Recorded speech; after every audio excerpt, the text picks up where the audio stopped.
Welcome back, Shalligators. I'm sorry I've been so MIA. I kind of think I'm gonna do a video on just me feeling like a general mess lately. Maybe a story time. Do you guys want to see that? Because that's how I feel. And I really feel like you can tell the state of mind I'm in by my hair. Like the less done it is, the worse place I'm in. We've got a low bun center part. So anyway, we're going to talk about something Jennifer Aniston said a few days ago. And I know I'm a little late to this party, but it's still relevant how she's basically trashing influencers. That we are famous for doing nothing, and we're essentially taking jobs away from actors. We're diluting the power of actors, thespians, and their craft. Bitch. Okay, boomer.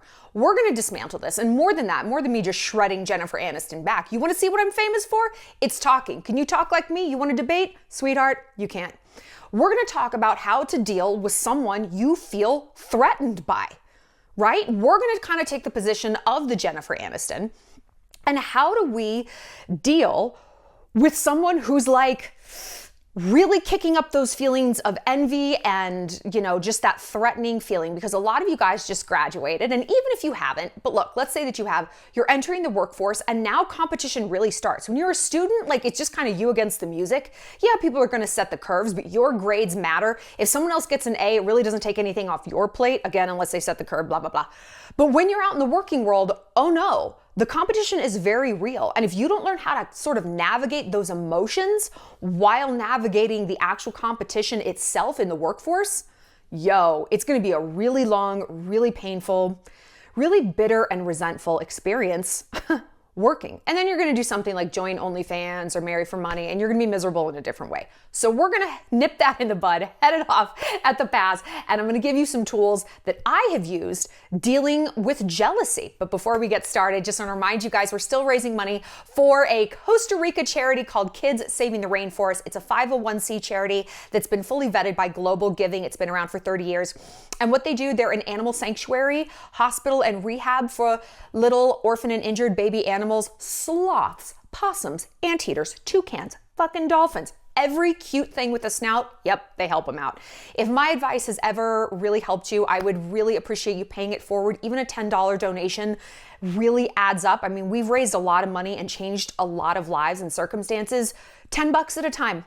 So they're trying to raise money to get like a wildlife ambulance so that they can reach a lot of these little creatures, because they're the only gig in town for like 4 hours. So if you hate people, which I do, and I couldn't blame you if you did, that probably means you love animals. And if you do, even $10 foregoing that latte, because lattes seem to be really expensive lately. If you get it with oat milk, fuck that. I'm paying $7 for a fucking oat milk latte at Starbucks. Really? I'd rather feed an animal for a week. Okay, anyway. Also, just to remind you guys, if you need some help from me, head to my website, shallonlester.com. I can do anything you guys need help with. Career, I can do an Instagram review, friendships, of course, guys. And if you need help in just 24 hours, there's an option for that too. All right, let's talk Jennifer Aniston.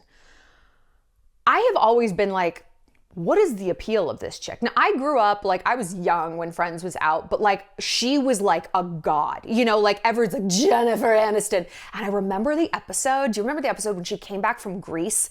Like, she basically went on Ross's honeymoon, and they're like, oh, Miss Rachel, why you cry? And she had that super straight, like sandy blonde hair, and she was tan, and she had a little braid. And I was like, oh my God, like, this is who I want to be. Like, we look enough alike. I mean, like, we're the same race and all that shit. Like, this is who I want to be. But personality wise, she was always just, smoke some bud, do some yoga, make a smoothie. She was just like a plain piece of toast. And I think that was part of her appeal, is she was so palatable.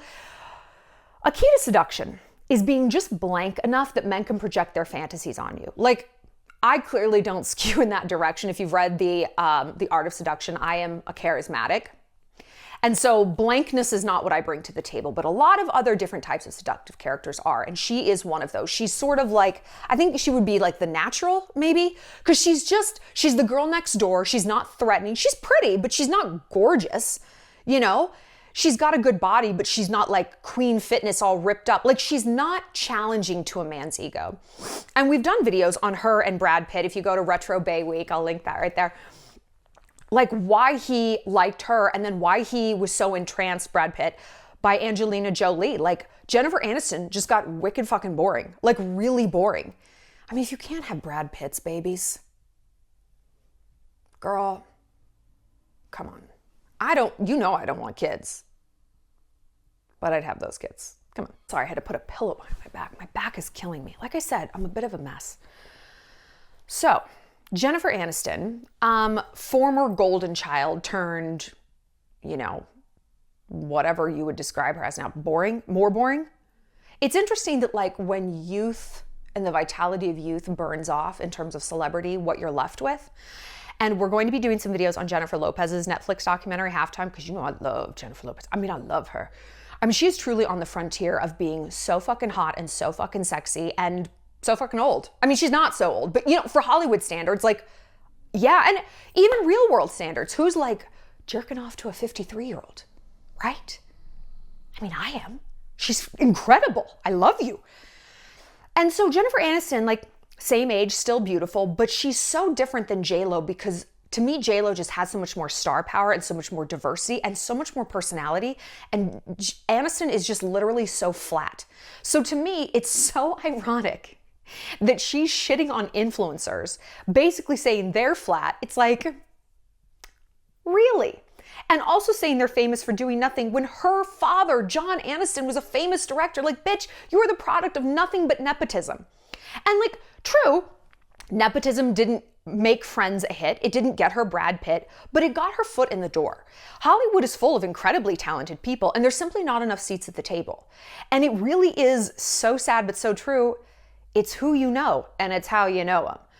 And in that sense, I look at, internet fame and influencers and YouTube, it's so much more egalitarian. Like, who cares who your family is? Like, are you compelling? Are you watchable? So this is what she said. Who even fucking asked her? But so she was on some panel for Variety magazine with Sebastian Stan, who was in the Pam and Tommy, the Tommy sex tape, whatever. And so she shared her thoughts on the way fame now comes to people from nowhere. She said, it was right at the time when the internet really shaped a new culture about people becoming famous, like when Pamela Anderson's sex tape came out. This thing of people becoming famous for basically doing nothing, but yet having these incredible careers. And then women's reputation. I mean, Paris Hilton, Monica Lewinsky, all of those. All of those what? All of those what, Jennifer? Are you about to shit on Monica Lewinsky, who had literally her entire life ruined because she hooked up with the president? What was she, 21? Was she even like 19? She was so young. When I look back on what I was doing back then, snorting Adderall at the Jersey Shore, for starters, thank God those mistakes weren't built to last. Thank God they didn't cast into the entirety of my future and destroy everything. I don't think that would have happened to Monica Lewinsky today, but it did then. She was nothing but a punchline. And so do you want to finish that thought about, oh, you think Monica Lewinsky just like got famous for nothing? Her life is done. I actually dated her cousin. So hot, huge penis. And he's like, oh, it's just like a rule in our family that we have to give like part of our income to Monica because she like essentially can't work. Like, who's going to employ her? I mean, in hindsight, she should have just changed her name, gotten a different haircut, moved to Ohio. Like she could have laid low and reinvented herself, but whatever. She had it rough. The quote's not done. I'm sorry. I digress. Aniston went on. I feel so lucky that we got a little taste of the industry before it started becoming what it is today. Most streaming service, you're famous from TikTok, you're famous from YouTube, you're famous from Instagram. It's almost like it's diluting the actor's job. What are you even fucking talking about, dude? What are you talking about? Diluting the actor's job? Did you ever think actors dilute an influencer's job? Johnny Depp joined TikTok and he had what, like 30 million subs and he hadn't even posted anything? And other people are like dancing and they're like jump cutting all these things together and they're hoping to get like an extra 1,000. Like, and you think influencers are taking food off an actor's plate? Get the fuck off Instagram. Get off of, this is our territory. Get off YouTube. Like, obviously I do these videos And I'll like, in the metadata, I'll tag, say like Jennifer Lopez, right? I'll like tag her YouTube channel if I do a video about her because it like brings in the audience. That's just like how you have to do it. And I'll see like how many millions of subs they have. Like Kylie Jenner's like makeup channel. And she never posts. None of these people ever post. And if they do, it's like just their music videos. They have like 36 million subs. And I'm like, okay.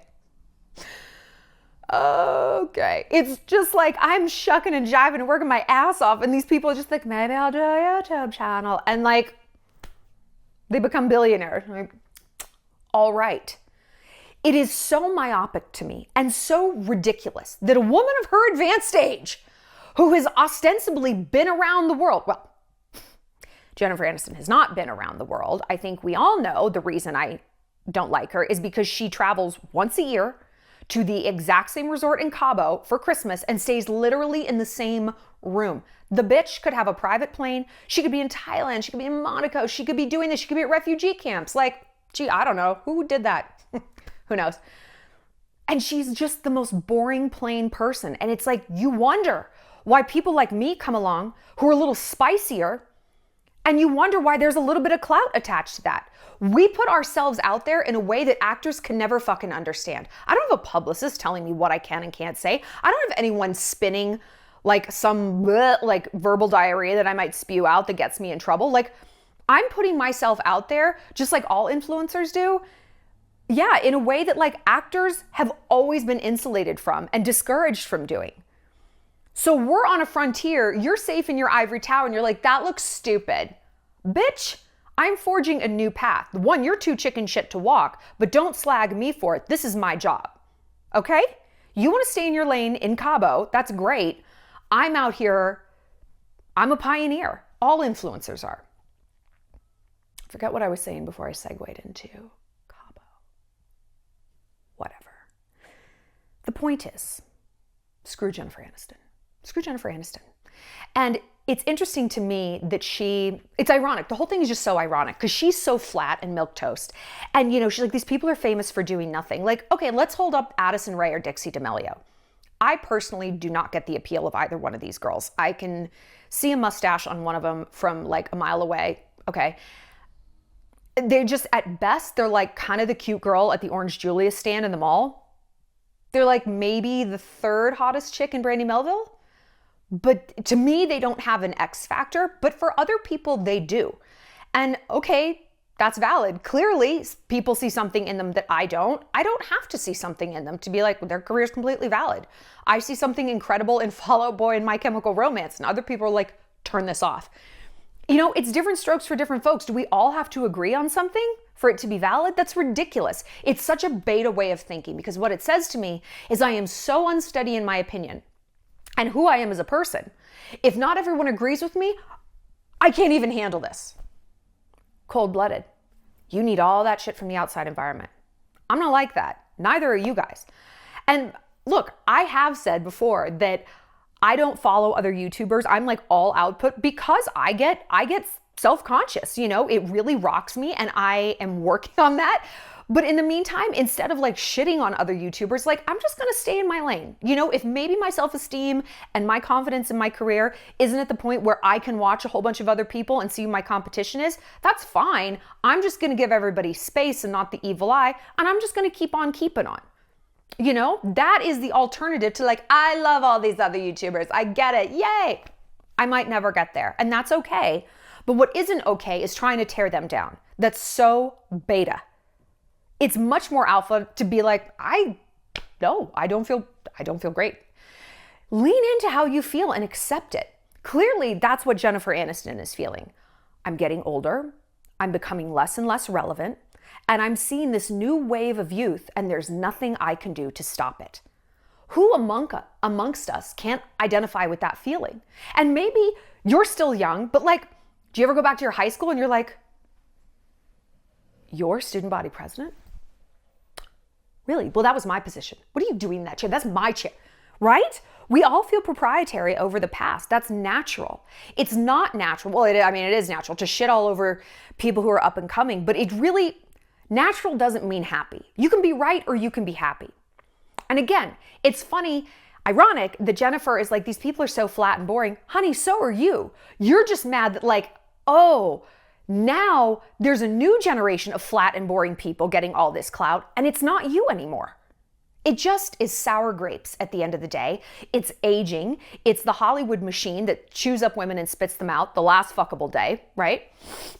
And she's maybe nearing that. And she's maybe also contrasting herself, like I said, against someone like Jennifer Lopez, who is so diverse and so spicy. And it's like, oh, you can still be relevant in your 50s. You're just not. Interesting. And if anything, these famous for doing nothing people, they have it so much harder. I mean, if you're a tennis player, that's your thing. Like, people can talk shit and you're like, I'm just keeping my head down and I'm playing tennis and people can say whatever they want. Tennis is my product. If you're Dixie or Charlie or Kim or Courtney, your product is you. And like I said, you're obligated to share yourself in a way that most people don't have to, that's very unusual, that's very exposing. And you have to figure out products in real time. That's difficult. It's like you did it backwards. You have the fame and then you have to have the product, the tennis, the acting, the dancing, whatever it is. That's not easy. I've said, I did a whole series of videos on how to become an influencer and the reality of it, from money to haters and dating and all this stuff. It's like, I've never had a job this complicated, ever. This looks easy to you? That's because I'm a professional. I'm a professional because it looks easy, not because it is, right? Do you watch the Olympics and see gymnastics and be like, I could do that? Try it. Go ahead and try it. If it's so easy, try it. Jennifer, you think it's so easy to be an influencer or a YouTuber? Come on. I don't use a script and I don't really edit. Can you talk like me? That's what I thought. Again, I digress. So let's segue into what we can learn from this. How do we deal with this feeling? Whether you're looking around at influencers, it's like, this bitch? Or whether you're at your job looking at people who are getting promoted and you're like, what? Or just being beloved by the boss, or you're looking at your friends and seeing their successes, or you're on Instagram, you're like, how the fuck are you affording a month in Italy? What is going on? It is truly our life's work to deal with these feelings. Now, we talked about this last week on the Girl on Top podcast. It's my podcast. You can listen for free every place podcasts are found. Talking about how to stop comparing yourself to your friends' accomplishments. I mean, are you getting wedding invitations, baby showers, and you're just like, you're just like seething, even though you don't even want those things? It's easy to do. It's easy to do when we feel like someone is on a path that is easier than ours. That somehow they've got it made, somehow they've been exempt from all these problems we're having, all this strife and insecurity and instability. I mean, how do you not envy that? But like I said, if you don't get a grip on this, holy fucking shit, this is gonna ruin your life. I've seen it. We all know people who are older, maybe it's like an aunt or a senior coworker or even just one of our friends, they don't have to be older, who is just consumed with bitterness. They go out, they see happy couples. Why the fuck does she have a boyfriend? Look at her fucking thighs. She's got a boyfriend. I don't have a boyfriend. I bet you don't, right? We see women like in the upper echelon of working and they just hate the younger women coming up because they're bitter and they're jealous and they're threatened. We don't want to be these people. It's a bad look. And oh my God, it's all consuming. We talk a lot about energy as currency, right? Like money. You spend money and you recognize when you're out, either you're going into debt and you're fucking the future version of yourself, or you're done. You just hit a wall. You're like, well, I have to go home now. Energy is the same way. You're spending your energy all day, every day. You're casting a vote for this or for that by how you spend your energy. So where are you putting it? Where are you investing? If your energy is consumed with bitterness and resentfulness, it's not consumed with production. It's not consumed with self-actualization, fulfillment, love, legacy building, none of those positive things. You can't look ahead and behind at the same time. And trust me, feeling threatened by someone is looking behind, because you're looking back at your past and saying, why am I not where they are? What are all the mistakes I've made? What are all the advantages they have had that I didn't get to have? Oh, I grew up with a single mom. That wasn't fair. Who said life owed you something? That's a whole separate video. You guys know that I spent my entire career before I became a YouTuber in New York City, working in journalism, media, celebrity events. And it's just such a magnified, like on steroids version of like high school. You know, you go to a party, oh my God, there's the popular girl. Oh, she's got a better date for prom. Okay, picture that, copy paste that, but the event you're walking into is the Balenciaga after party for Fashion Week, and the popular girls are Gigi and Bella Hadid, and Emily Ratajkowski's over there, and Kate Hudson's there, and you're like, I'm a potato. That's what I am, right? I mean, you want to talk comparison? You want to talk feeling threatened? Girl, I have been there on the grandest scale there is. And I remember I was like 24, and even if I was at an event without like actual A-list celebrities, there were models, there were like rich girls who like grew up in the Hamptons. And I mean, there was an endless opportunity of people to compare myself against. And I remember, I literally remember I was in a taxi home going back to Chelsea, and I was just like, I was just seething, like my ego was on fire. And I had this moment of clarity, and I was like, if you don't get a grip on this, you're gonna have to leave New York. Because otherwise, you can only live in a town where you're a 10. Where is that? Akron, Ohio? I don't even know. Probably not. You're just going to have to go smaller, smaller, smaller, smaller until you're the biggest fish in the tiniest of possible ponds. And that was like so gross to me that I would be so beta, I would have to do that. And I'm like, okay, what are we going to do about this? We got to get a grip on this. How am I going to deal with these feelings of inferiority and jealousy? Curious, not furious. I got curious, not furious. I leaned in. When I would go to an event and I would see models, I would try to befriend them. You know, I would pull people who I was jealous of, I would spin that into admiration. Because we've talked about haters before. What are haters? Confused admirers. They don't know how to process this feeling of, I want to be you, I want to be you. Or they do process it and it spits out, you're never going to be like her. But you can maybe destroy her a little bit. You're never going to be as big as her, but you can maybe try to cut her down so she's not as much of a threat, right? It's something called leveling. It's a psychological thing that we do when our egos are inflamed and poked at, right? And a smart person neither puffs themselves up in this weird Donald Trumpian buffoony way, nor do they cut down another person. They lean in and they're like, okay, what about this girl what's it kicking up for me? What is it? Is it she's further along in her career? Is it that she's thinner? Is it she wears better clothes and I'm dressed like a TJ Maxx clown? Like, what is it? And I have practiced and now at this point gotten very good at detachment from those feelings, to kind of hover above myself and be like, what am I feeling right now? Dismantle this person, like look at the parts. What part do I want the most? Plural parts. What about her? What is the essence of her mystique that is kicking all this shit up for me? As a result, ironically, I am a much better YouTuber and influencer because I understand how fame works. I understand how envy works. I understand how people and seduction work. It paved the way for what I do day to day.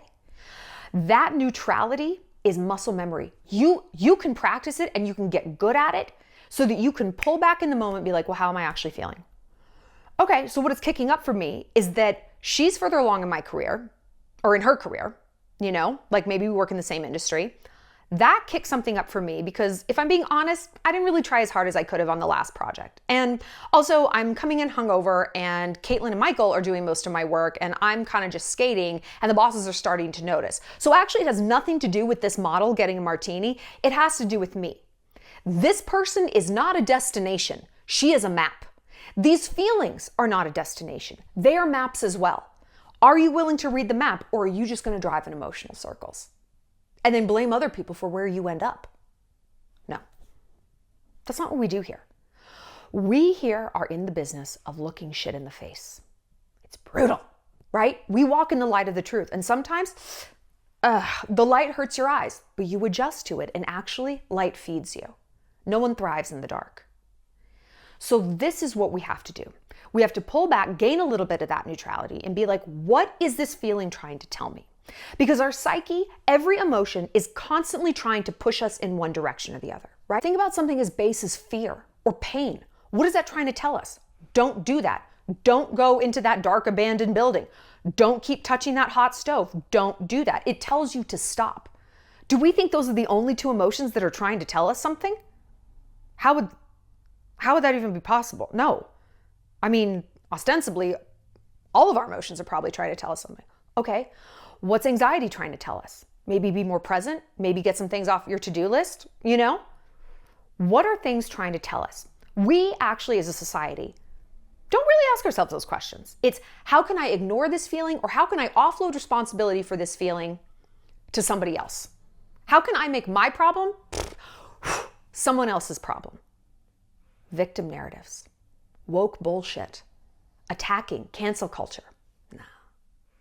It's all so obvious. When you start to be able to look at it through that filter, it's so obvious what people are doing, and it's so obvious how many fucking weaklings there are out there. If Jennifer Aniston had an ounce of self-awareness, she wouldn't be name-checking poor Monica Lewinsky. How dare you? And look, maybe I'm misinterpreting what she's saying. Maybe I am. Maybe she's saying it like, in women's reputation, Paris Hilton, Monica Lewinsky, maybe she's coming at this from a place of empathy. That's not how I read it. I didn't hear her say the quote. Maybe it has a different connotation verbally, but she didn't elaborate, and that kind of bothers me. And she was talking in context of people who are famous for nothing. Like, Paris Hilton is a billionaire. Are you, Jennifer? She has products that will live on forever. Her legacy thrives and reinvents itself constantly. She might be a bit of a silly goose, but she's a rich one, and I have tons of respect for that woman. She always had the best drugs too. Anyway, if Jennifer Aniston had been able to get curious and not furious, maybe she'd be like, okay, there's a new sheriff in town. It's TikTok, it's Instagram.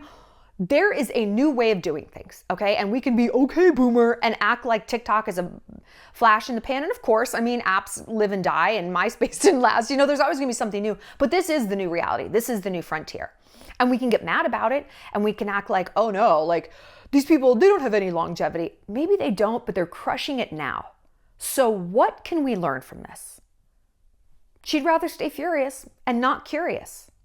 And that's why there's no real second act for her. You know, she's got these parts and she gets interviews, but it's like, I don't know, I feel like the public fascination with her has waned, whereas Jennifer Lopez, who has rolled with all of this stuff, she's adapting to the times. She's got her own downsides for sure, but like, she is constantly reinventing herself, not even reinventing, but continuing her growth in categories. She's still dancing, she's still acting, she's producing. Like, she's really committed to me to, like, I guess constantly walking that path and like really diversifying herself. I mean, she's got a beauty line, right? Olive oil, whatever, check. Aniston doesn't. So of course she's going to be hyper inflamed by people also doing nothing and getting further than she is. Isn't that what it comes down to? The things we hate in others are the things we're trying to deny in ourselves, right? I historically have not liked fat people. I haven't. I've been very fattest because I feel fat. Like, you can call me dumb, you can call me ugly. I'm like, okay, I know I'm neither of those things. You call me fat, we've got a problem. Someone's getting their jaw broken. It's not me. Because that's what I was told when I was growing up. And I wasn't. That's the weird part. I was like a shrimp. I was like a tiny bird person, but it's fine. But look, like, you can't change what you don't acknowledge. And so like, I pull back, I'm like, that's why I feel this way. That's why I'm so triggered by things. In not just that category, every category. I hate the lazy. I hate them. Because I was told I was lazy when I was growing up. Again, I was a straight A student, class president. Doesn't matter, I speak 4 languages. But that gets under my skin. So again, Aniston hating people famous for doing nothing. Interesting. What does that say about you? So look at the people who truly inflame you. And again, this is going to take that self-control and the self-awareness and the setting aside of ego enough to say, I'm going to look at this from an analytical point of view. I'm going to do an emotional autopsy here. Autopsies are disgusting. Blech. Like, have you ever watched? Go, don't do it. But you do an autopsy to figure out what the fuck's going on, man. And like, let's diagnose something for the future. How can we learn here and take that into the future or into the past? What can we learn? It's a learning exercise. And sometimes learning sucks. Growth is painful. That's why they're called growing pains. Okay? Aniston doesn't have that self-awareness. She frankly doesn't have the guts. We do. We do. It is going to feel embarrassing at first. Oh, I'm threatened by this person because she's learned to weaponize her femininity at work, flirt when she needs to, be tough when she needs to, and have boundaries. I actually can't do any of that. I'm afraid of using my femininity, so I like come across as like I'm a big boy. And weirdly, it's not getting me anywhere because it's off-putting and jarring. So I'm jealous of her that she knows how to flirt just in the right way, that she's charming her way to the top. So I can call her a slut. Sure, yeah. Is she fucking the boss? I don't know. Even if she is, she's smart enough to know who to fuck. I fuck dudes for nothing. So who's the clown here? If we can pull back and have these conversations with ourselves, you know what we prevent? The world having those conversations about us. You can spin anything except for denial. Very few people are going to shit on you for just being honest. And if they do, fuck them. Those are the people who can't be honest with themselves, and they sure as heck don't want anybody else being honest. Because again, that is putting in contrast how deficient they are, so they're going to try to cut you down. Miss me with that. If you're like, no, this is how I feel. I know, it's so cringe, so embarrassing. Good people are going to be like, good for you. Good for you for just recognizing that. That's the first step in dismantling it. And actually, it's the hardest step. If you can look at that chick who's flirting her way to the top and you're like, okay, I'm going to ask her to coffee next week. And I'm just going to like strike up some convos about how she deals with the boss. He's such a difficult personality. But man, Megan, you seem to just like really deal with him. He likes you. Like, what's your strategy? What if you did that? What if you moved closer to the people who threaten you instead of further away? What if you tried to dismantle them from the inside out, essentially from a strategic point of view, rather than talking shit and throwing slings and arrows and really looking super threatened and thereby doing more harm to yourself? Like, they're threatening to you, that might not even be valid. Like, this chick weaving her way up the corporate ladder, maybe she's not even in your lane. Maybe she's in like the finance department. She's got nothing to do with you. But you sit here talking shit about her, people are gonna be like, what is Katie's deal with Megan? What is going on? It's reflecting badly on you. And I'm not saying you have to be some rah-rah girl's girl, you love every gal. You can hate people. But after you get curious and not furious, if you're like, oh, she is fucking her way to the top. She's a complete idiot. She falls asleep in meetings. Her dad pays all of her credit card bills, and otherwise she'd be in like $100,000 worth of debt. She's an idiot and she's a clown. That's a win too. Because you're like, oh, I thought she had all this mystique and she was doing these things right. No, she's an idiot. And maybe that'll catch up to her. Honestly, maybe it won't. Who cares? It takes nothing off your plate. Like I said, when I was like getting closer to these people I was meeting in events and I was jealous, like, oh, she's so thin, she's got such a good body. Well, one girl was bulimic and addicted to diet pills. I'm like, she wasn't enjoying anything. Like getting invited to these beautiful dinners at Nobu, she hated it because she was completely anorexic. And I'm like, well, that sounds really shitty. She didn't have a boyfriend. Like, you know, sometimes behind that facade isn't a life you actually want. That's a win. But if it is a life you want, that's a win too, because now you have the opportunity to learn. You have this wonderful curriculum in front of you. It's like, okay, how often do you work? Oh, you go before work. Okay, what kind of workouts do you do? Oh, how did you afford that bag? Oh, like you bought it on the real, like it's secondhand. Okay. You're going to get something out of this, but you're not going to get anything out of sitting back, entrenching yourself into this bitter, seething jealousy. You're just going to spin your wheels. And you're going to become Jennifer Aniston. Be a Lopez. In a world of Jennifers, be a Lopez and not an Aniston. I want to know your thoughts. Does it rankle you that like influencers are famous for doing nothing? I mean, again, like I have such a different point of view because I am one and I know how hard this job is. Like it's like a duck, smooth on the surface, paddling like crazy underneath. Like people who aren't working hard, they literally don't survive. They don't. And you know, it's like, I don't think Addison Rae has a ton of longevity. In 2 years, I think she's gonna be gone. And yeah, I hope she's saving her money, you know? Maybe she's got a second act, a third act in there somewhere, who knows? But like, I look at it from just such a, not always an enviable standpoint, because, well, yeah, I know what goes into it. So tell me your thoughts. Also, tell me what you want to know about the Jennifer Lopez documentary, and we will do that video ASAP. I'll see you later, Shalligators.